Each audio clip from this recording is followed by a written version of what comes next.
Le Niger célébrera demain lundi la journée mondiale des zones humides. Le thème retenu cette année est les zones humides pour notre avenir.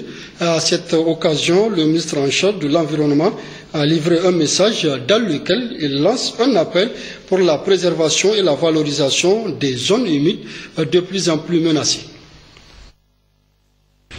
Ce thème a été expressément choisi en prélude à la deuxième session de la conférence des parties à la Convention de Ramsar qui aura lieu du 1er au 10 juin 2015 à Punta del Este, en Uruguay, pour souligner les avantages que procure la gestion rationnelle des écosystèmes humides au bien-être humain, tout en entretenant la biodiversité et beaucoup d'autres services.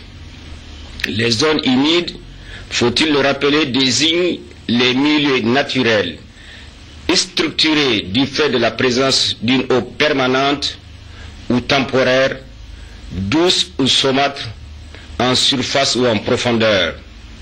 Ce sont, entre autres, les fleuves, les lacs, les oasis, les mares, les cuvettes et autres plans d'eau qui constituent les supports à la vie à travers l'eau qu'ils véhiculent, stockent ou épurent. Ces milieux jouent de ce fait des rôles économiques, écologiques et sociaux vitaux pour les communautés riveraines. Ces écosystèmes fournissent l'eau et rechargent les nappes phréatiques. Ils constituent des zones de production alimentaire par excellence pour des milliards de personnes.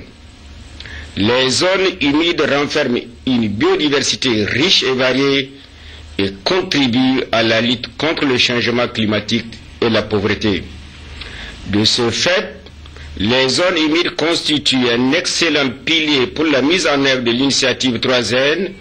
Les Nigériens nourrissent les Nigériens du programme de son Excellence M. Issoufou Mahamadou, président de la République, chef de l'État, et de la déclaration de politique générale de son Excellence M. Birji Rafini, Premier ministre, chef du gouvernement. Cependant, en dépit de cette importance économique, force est de constater qu'elles sont de plus en plus menacées. En effet, selon les scientifiques, 64% des zones humides de la planète ont disparu depuis 1900 et que celles qui restent sont en train d'être dégradées. Alors, que devrons-nous faire pour renverser cette tendance? Cette journée constitue une des réponses à la question posée tantôt. En effet, la célébration de la Journée mondiale des zones humides est une opportunité pour informer et sensibiliser tous les acteurs et à tous les niveaux sur les enjeux économiques qu'offrent les zones humides, notamment en matière de développement durable. C'est pourquoi, se basant sur la stratégie nationale des zones humides, mon département ministériel envisage de promouvoir une alliance stratégique beaucoup plus forte au sein du comité Ramsar entre les structures en charge des zones humides et celles des ministères concernés par cette thématique. Appuyé dans le cadre de la programmation des activités du Centre culturel franco-nigérien, chaque dernier samedi du mois, les artistes nigériens de la communauté des acteurs du théâtre se sont réunis autour de Hiris Revue de presse théâtrale organisée par les Tréteaux du Niger et Arène Théâtre. Reportage Abdourazak Amadou et Abdoulaye Adi. Pourquoi quand la police vous a attrapé, vous avez sauté du véhicule? J'étais tombé, madame. Hein? Monsieur le juge. Oui, madame la procureure. Cet homme que vous voyez là est un danger public. Eris, un théâtre public qui tire son inspiration des articles de la presse écrite nationale et internationale du mois. Un concept créé dans un contexte nigérien à l'initiative des Tréteaux du Niger qui s'exprime en Hausa. Il signifie les murs ont des oreilles. Nous répertorions un certain nombre de journaux de la place, nationale mais internationale, et on traite ça théâtralement. Il y a plusieurs numéros. Aujourd'hui, vous savez bien que ces jours passés, ce qui a marqué la presse nationale et internationale, les événements du 16 et du 17 janvier, suite toujours à ces événements de Charlie Hebdo. Il y a ça et plus d'autres aussi articles qui ont marqué l'actualité, quoi.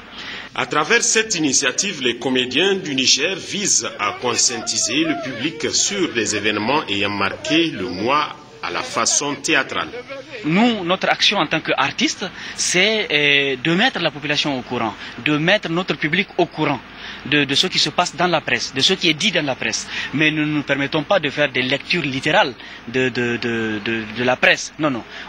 On apporte une sauce artistique, une touche artistique à la chose. Donc, on théâtralise cela. C'est ça notre apport. Eris, une sorte de revue de presse théâtrale très intéressante qui se doit d'être vulgarisée afin de toucher le maximum de public.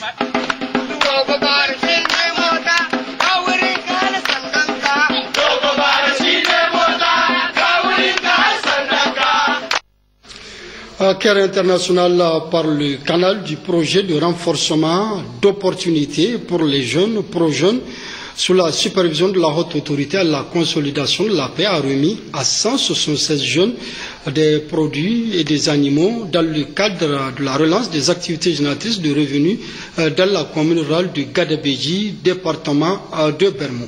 Compte rendu Hankaro Hassan et Adam Oumour. Dans le cadre de l'exécution de son programme de développement, le Caire International a reçu un financement de la délégation de l'Union européenne pour mettre en œuvre l'instrument de stabilité phase 2 dont l'objectif général vise à atténuer tous les aléas négatifs dans les régions nord-ouest et sud-est du Niger. Ainsi, Caire a formulé une réponse relative à l'axe 2 qui repose sur la promotion des investissements et travaux d'intérêt communautaire générateurs de revenus, et l'axe 3 qui met en exergue le soutien à l'insertion socio-professionnelle et aux activités sportives et culturelles des jeunes que mène le projet ProJeunes. Ce projet, selon son objectif général, doit quant à lui contribuer à la consolidation de la paix et à l'amélioration de la stabilité sociale et politique au Niger. C'est pourquoi cette opération a consisté dans la commune rurale de Gadabéji 6, dans le département de Bermo, à la remise de 145 têtes d'animaux aux individus et groupements, des produits pour la promotion des artisans locaux, des articles pour la promotion de la mécanique auto et l'appui d'une boutique d'alimentation de bétail. Le préfet du département de Bermo, Maman Zakari, a saisi cette occasion pour remercier les partenaires au développement qui ne ménagent aucun effort pour permettre à la population de son entité administrative de lutter conséquemment contre la précarité. Maman Zakari a demandé aux bénéficiaires d'entretenir jalousement ce qui leur a été donné pour générer des revenus qui leur serviront à développer d'autres activités porteuses.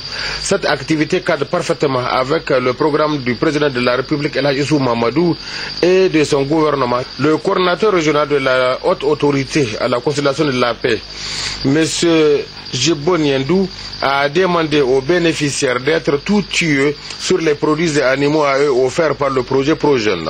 Quant au chef du projet ProJeunes, Ismaël Abdullah Mekano, a rappelé à l'assistance que des activités similaires sont en train de se réaliser aussi à Difa et Zander.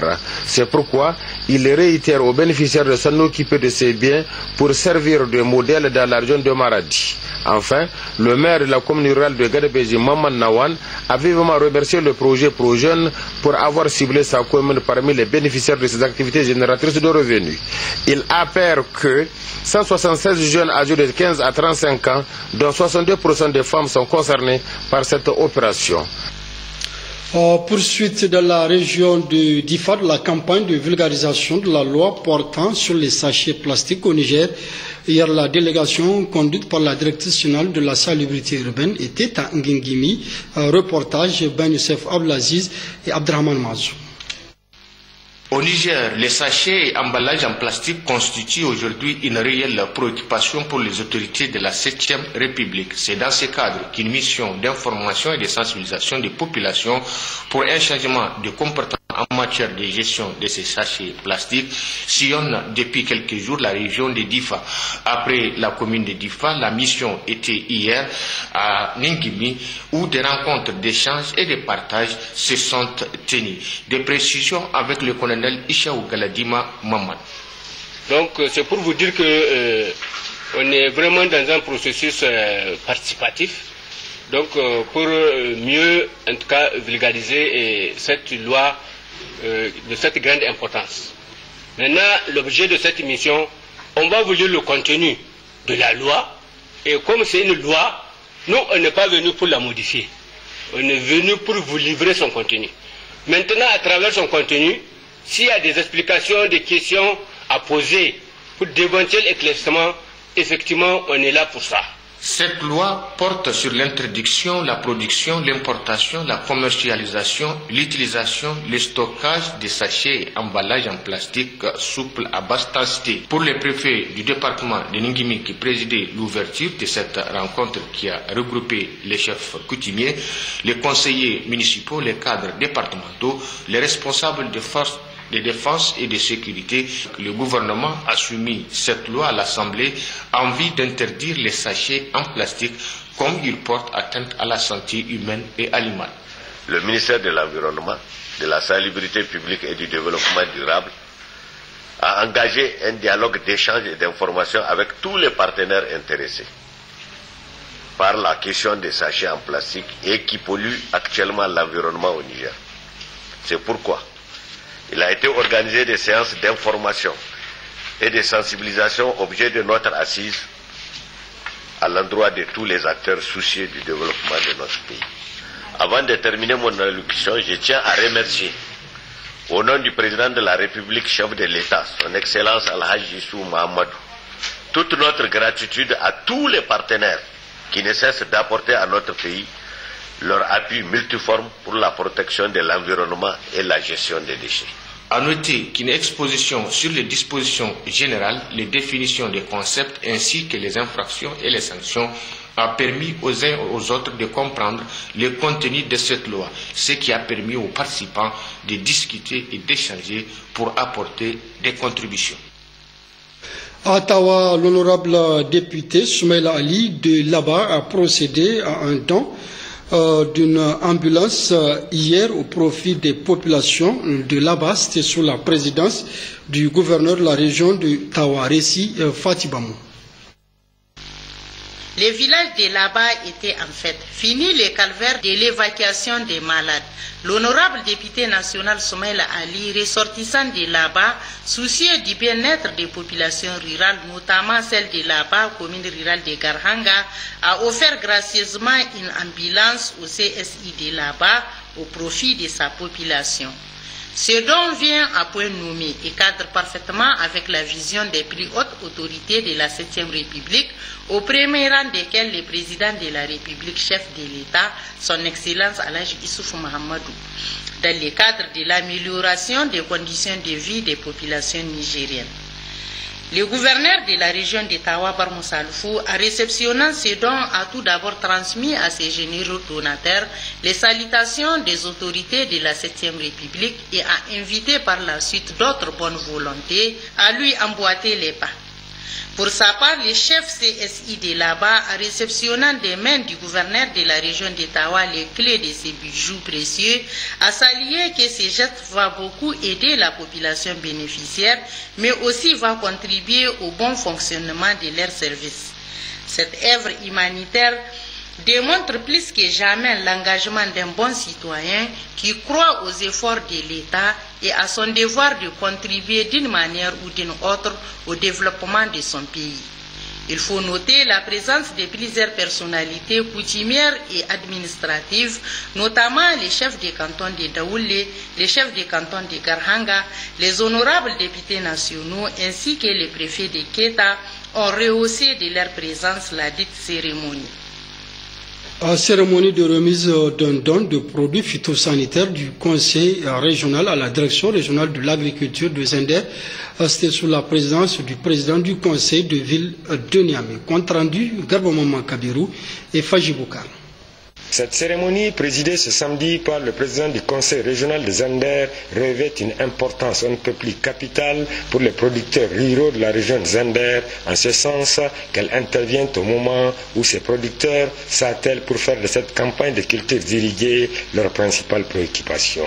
Car avec cet appui du conseil régional des Zender, c'est plus de 1000 hectares emblavés en cultures irriguées qui seront protégés contre les infestations des ennemis des cultures, ce qui du reste représente près d'un dixième de superficie mise en valeur au titre de la campagne des cultures irriguées 2014-2015. Aussi, en présidant la cérémonie, le président du conseil régional des Zender devait en substance dire que conformément à la mission à leur institution confiée par la population et pour ainsi se conformer au plan de développement régional qui s'amorce inexorablement, il est évident que cet appui de 1040 litres d'intrants pour un coût de plus de 15 millions de francs CFA est un devoir pour leur institution. Moutari Ousmane a indiqué que loin d'être le premier, cet appui constitue une suite logique définie par le plan de développement régional des Zender et d'autres qui toucheront la quasi-totalité des secteurs sociaux de base sont d'ores et déjà au programme. Mohamed Bassir Issa Dimagaji, représentant le directeur régional de l'agriculture des Zender, en réceptionnant ce don, n'a pas manqué d'assurer le donateur que cet appui ira directement dans les mains des producteurs et productrices qui en sont les bénéficiaires.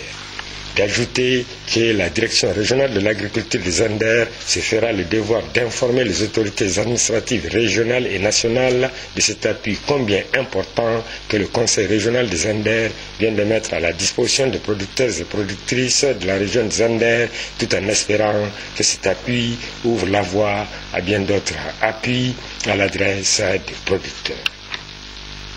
Dans le cadre de l'accompagnement des projets prometteurs au Niger, un cocktail business a été organisé hier au Grand Hôtel de Niamey par Sibmen pour sélectionner les 3 meilleurs projets en vue de leur attribuer les prix. C'était en présence de nos reporters Dior Isiaka et Bacharabou.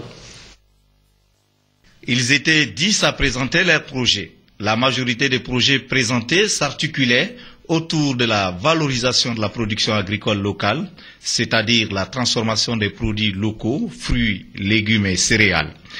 3 projets ont retenu l'attention des organisateurs. Il s'agissait de la transformation du moringa, la production du jus naturel à base des fruits locaux et la vente des semences agricoles améliorées. 3 projets ont reçu un prix, mais aujourd'hui le Business Cocktail est un événement qui permet de présenter ce projet-là à des partenaires institutionnels, notamment des bailleurs de fonds, des ONG internationales, des banques et aussi les responsables publics, notamment vous avez vu le ministère du Commerce qui était là, leur présenter ces projets-là, voir quelle est la valeur ajoutée de ces projets pour notre économie et inciter les bailleurs à pouvoir faire en sorte que, voir comment ils peuvent accompagner ces projets. Des prix ont été octroyés à ces projets. Le premier est celui du moringa avec 800 000 francs CFA. Le deuxième est celui du jus naturel avec 500 000 francs CFA. Et le troisième, celui des semences améliorées avec 300 000 francs CFA. Les critères ont porté à la fois sur le projet, mais aussi sur la qualité des porteurs du projet. Qu'est-ce qu'on regarde dans un projet? On regarde est-ce que c'est un projet techniquement viable, est-ce que c'est un projet économiquement rentable, est-ce que c'est un projet qui répond à un besoin précis au niveau de la société. Donc ces 3 critères fondamentaux vont permettre d'apprécier la pertinence du projet. Ces 3 projets bénéficieront également de l'accompagnement d'autres structures comme Oxfam, Ozel Afrique, Business Challenge, pour ne citer que ceux-là. Le Parti nigérien pour l'autogestion, PNA Al-Ouma, célèbre ses 18 années d'existence. C'est le siège national du parti 6 à la route Filengue qui a servi de cadre à la tenue des manifestations. Récit Habibou Garba. Sur le plan civique, 18 ans, c'est l'âge de la majorité légale, notamment pénale et électorale, ici au Niger comme dans de nombreux pays du monde. Entendons-nous donc, chers compatriotes nigériens, pour bien préparer tous ensemble les prochaines élections générales de notre pays qui se dérouleront certainement à partir du mois de février 2016. partis de l'opposition comme ceux de la majorité et ceux du groupe de non-affiliés, nous devons faire preuve de patience, de pondération, de tolérance et surtout de sens de la République et de la démocratie pour créer les conditions devant permettre de participer tous au scrutin de l'année 2016. En tout cas, nous, au niveau du PNARUMA, nous sommes contre toute politique de chaises vides. Si des élections législatives, présidentielles et locales sont organisées, Inch'Allah, nous y participerons, quels que soient ceux qui participeront avec nous ou ceux qui ne participeront pas. Nous ne laisserons le vide, notre chaise vide à personne. En politique comme en sport, il y a toujours des gagnants et des perdants, nous devons le savoir et nous le savons. C'est pourquoi on dit que dans tout jeu ou dans tout combat, il faut rester sportif et armé d'un esprit de fair play. Et c'est ce que nous ne savons pas faire au Niger. Nous ne savons pas perdre, ou certains ne savent pas perdre. Lorsqu'ils perdent les élections, c'est-à-dire qu'ils perdent le pouvoir, ils perdent même la tête. Et je ne veux pas revenir sur le mot que j'ai utilisé il y a 10 ans de cela, 12 ans même, c'est-à-dire qu'ils ont le vertigo.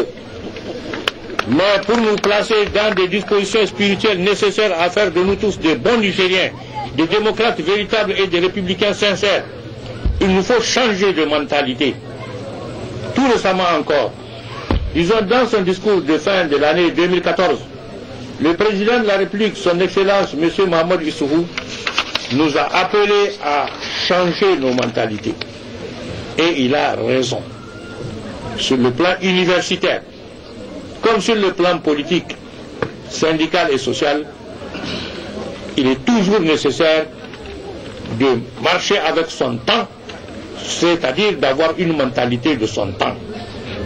Il nous faut effectivement nous débarrasser de nos esprits arriérés et attardés pour nous armer des attitudes propices à la création d'un pays où la croissance et le développement vont être promus. Vive le PNARUMA, vive la mouvance pour la renaissance du Niger, vive le Niger, que la paix et la prospérité descendent sur notre pays. Amen. Et puis cette déclaration précédée d'un meeting populaire du RDP Jama'a à Hamdallah dans la région de Tillabéri. Au centre de cette déclaration, la situation sociopolitique du Niger. Être en contact direct avec la base, tel est le but visé par la coordination régionale du RDP Jama'a de Tillabéri en délocalisant sa conférence régionale mensuelle de Tillabéri ou Niamey à la commune rurale de Hamdallah.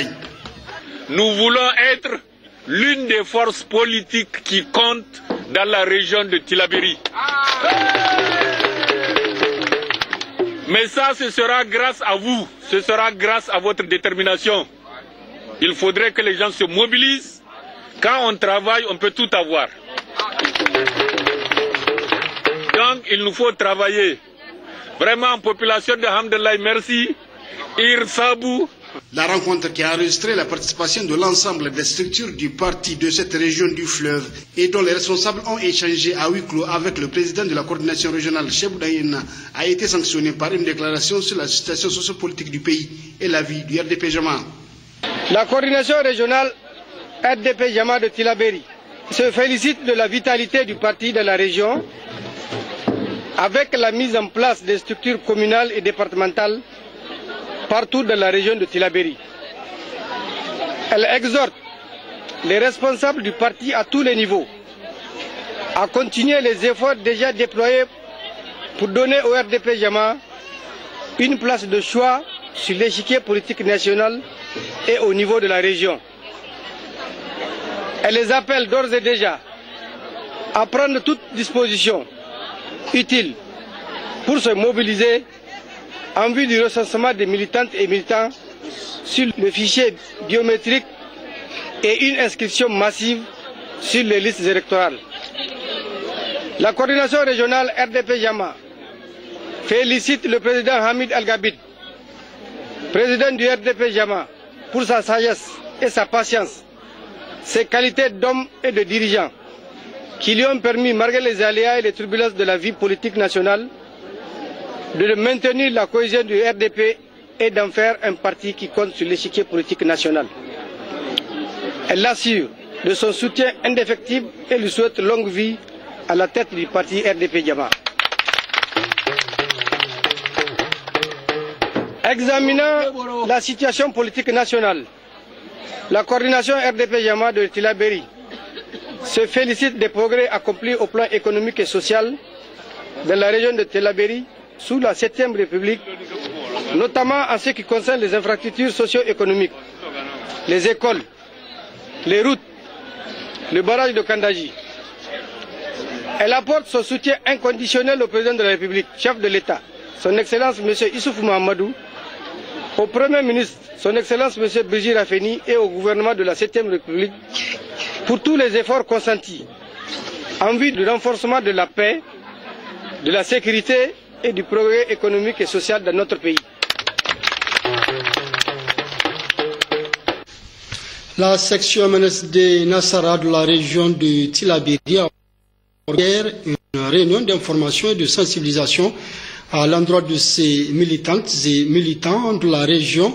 C'était en présence du président de la section MNSD de Tillabéri. Compte rendu Abdoulaye Soumana et Jibonou.